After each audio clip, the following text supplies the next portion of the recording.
Para iniciar, voy a intentar responder a la pregunta ¿qué permite que la sangre o el aire se mueva a través de un tubo o de un sistema de tubos como lo es el sistema cardiovascular o el sistema respiratorio? El movimiento de estos fluidos está determinado por una diferencia de presiones entre dos puntos, ya sea de los vasos sanguíneos o de las vías aéreas. Eso significa que aquí hay una presión 1 y aquí hay una presión 2, que son diferentes.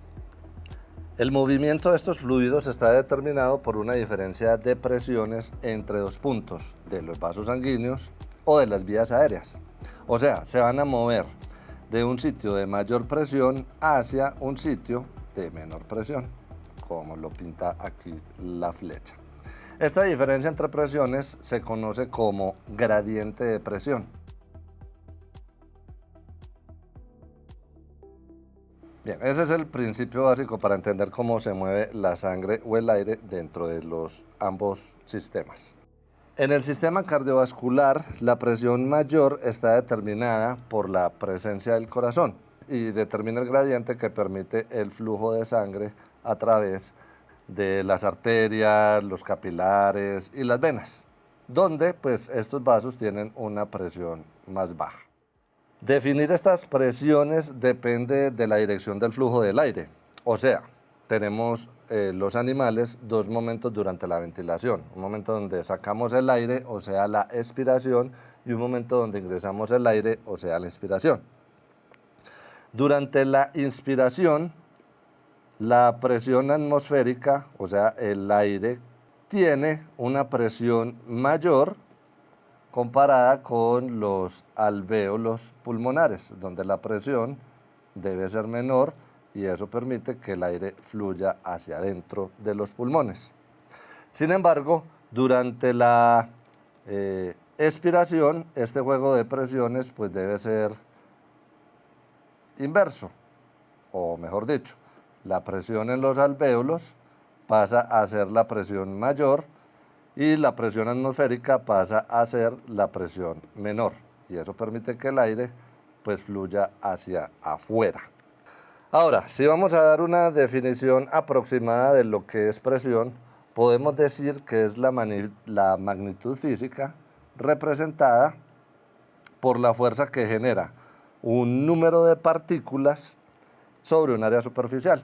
Aquí acabo de pintar un área cualquiera y podemos pintar con bolitas las partículas. Entonces aquí tendríamos un sistema donde la presión está determinada por el número de bolitas sobre el área que tenga esta superficie, que aquí pues la estamos simplemente poniendo como una demostración. Eso sería igual a la presión que tiene este sistema. Por lo tanto, ya que la presión está definida por el número de partículas, es importantísimo definir qué tipo de partículas son las que están presentes y sobre qué superficie la están ejerciendo.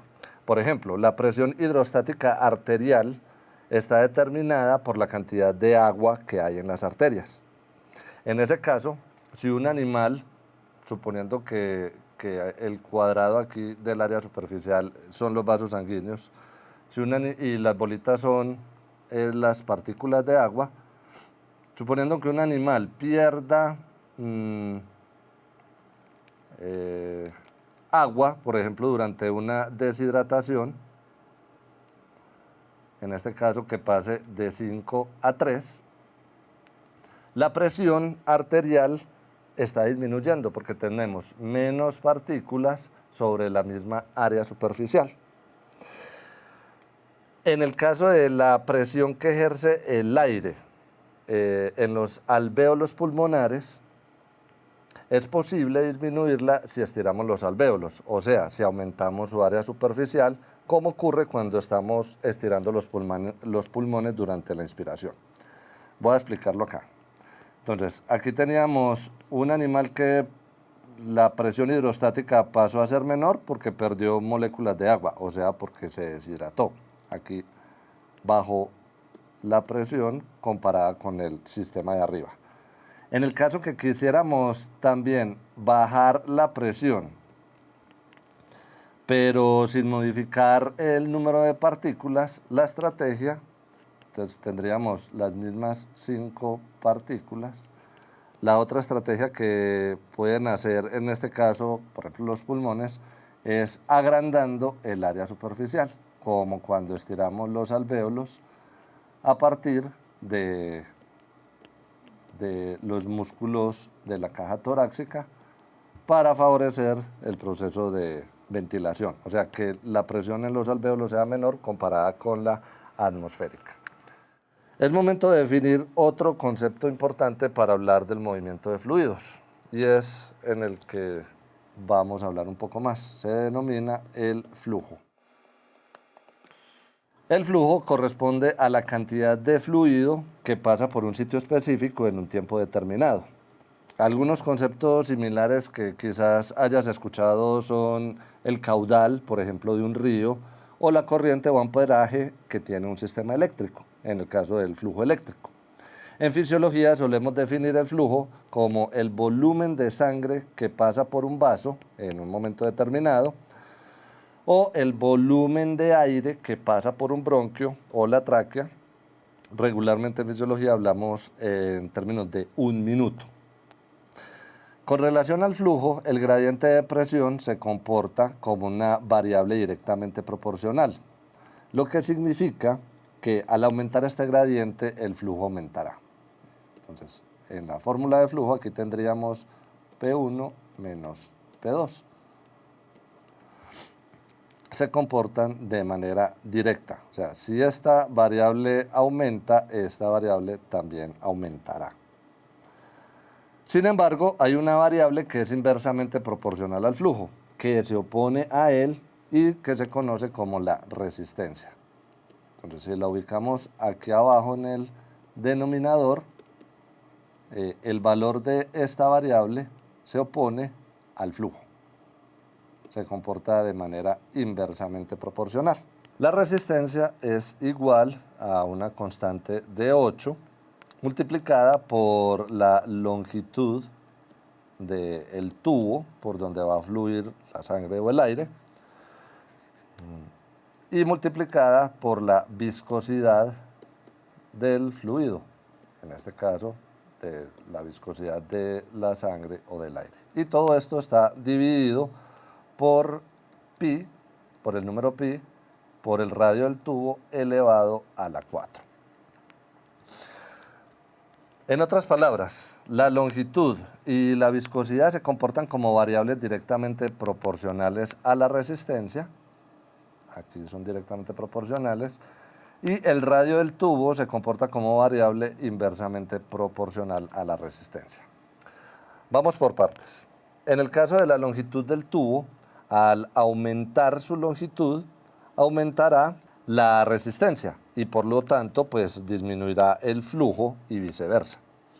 Este fenómeno particular de aumento en la longitud ocurre pues, por ejemplo cuando los animales estamos en crecimiento, donde los vasos sanguíneos y las vías aéreas pues aumentan su longitud en la medida en que el animal crece. Entonces, si la longitud de estos vasos o de estos bronquios está aumentando y la resistencia está aumentando, sería muy difícil garantizar el flujo de aire o garantizar el flujo de sangre. Por lo tanto, en la medida en que crecemos, también es necesario aumentar la presión. Y en ese caso, pues tenemos cada vez corazones más grandes, a la par de que los tubos van creciendo, y pulmones con músculos de la caja torácica también más grandes. La viscosidad de un fluido ejerce más resistencia al flujo si las moléculas de su composición chocan más entre sí o si chocan más con la superficie por donde se desplazan. Normalmente la viscosidad se mide pues comparándola con el agua pura deslizándose por una superficie pulida inclinada.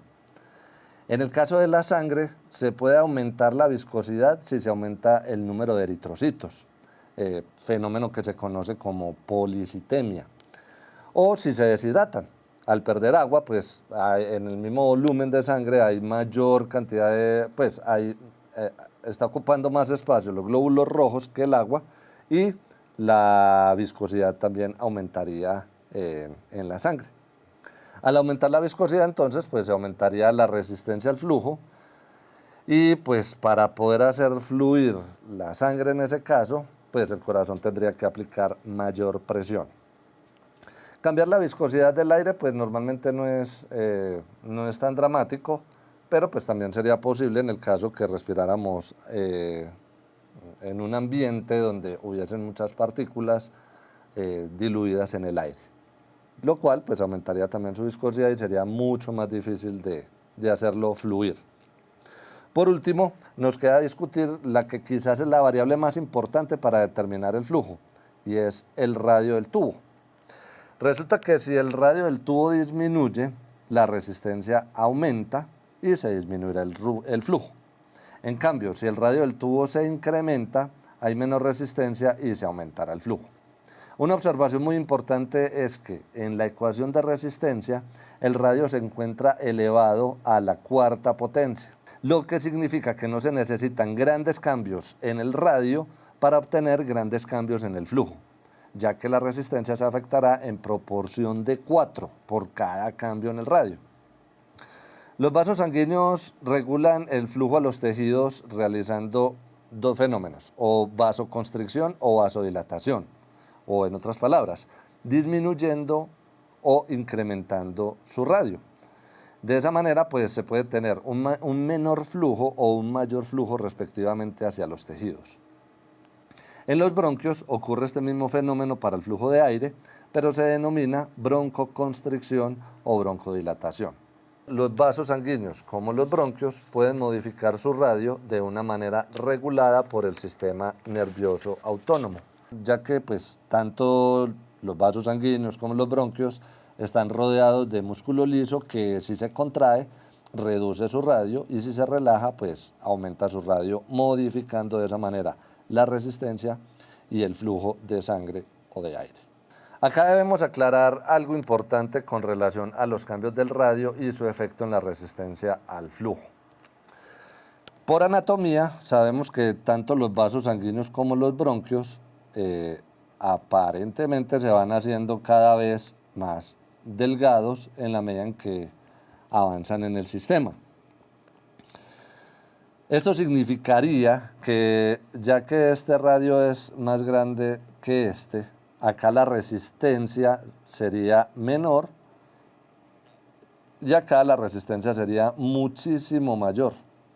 Si notan, si esta fuera la disposición de los vasos sanguíneos o de los bronquios, pues tendríamos que el flujo sería muy poco al final del sistema, lo cual pues no nos interesa es que tanto la sangre como el aire sí fluyan.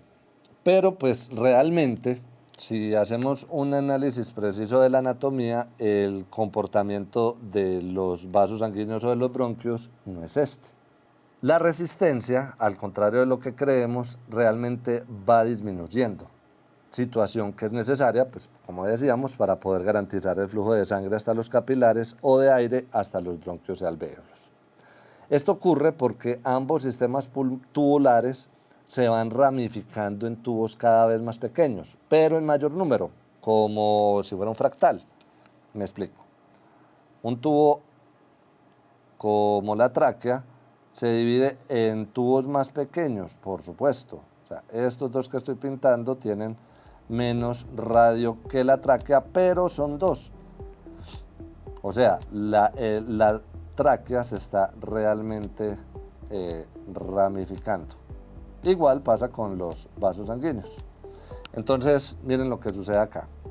Esta primera parte del sistema tiene un radio, vamos a decir, 1, que lo podemos, si hiciéramos un corte, tendríamos un circulito más o menos así. Este segundo tubo tiene un radio 2, que es más pequeño que el radio 1, y si lo cortáramos pues tendríamos un circulito más pequeño que este, pero realmente tenemos dos círculos, o sea, dos tubos. Y acá tenemos radios más pequeños comparados con el anterior, pero tenemos 4 tubos. Si sumamos el área superficial de cada uno de estos círculos, realmente tendríamos la situación de que la suma de estos dos tubos es mayor a la suma del tubo 1 y la suma de estos 4 tubos es mayor a la suma de estos dos y por lo tanto del 1. En otras palabras, el radio no se está disminuyendo, sino que realmente se está aumentando. Y si el radio se aumenta, pues ya sabemos que la resistencia se disminuye. O sea, si tuviéramos acá una resistencia 2 y aquí una resistencia 1, pudiéramos decir que la resistencia 2 es menor a la resistencia 1 y por lo tanto se garantiza el flujo. Una traca de un bovino, por ejemplo, tiene un radio de 2 centímetros y se divide en dos bronquios principales de 1,5 centímetros cada uno. Pues noten que el flujo de aire que pasa a los bronquios se reparte en dos tubos, que si sumamos sus radios tendrían un total de 3 centímetros, o sea, mayor que el de la tráquea, y así sucesivamente como lo acabamos de ver en estas ramificaciones. Hasta este punto hemos visto que principios físicos permiten el movimiento de sangre o de aire dentro de sus sistemas tubulares. La premisa es permitir que la sangre llegue a todas las células de los tejidos y que el aire llegue a todos los alvéolos pulmonares para realizar un nuevo fenómeno, el intercambio de sustancias mediante difusión.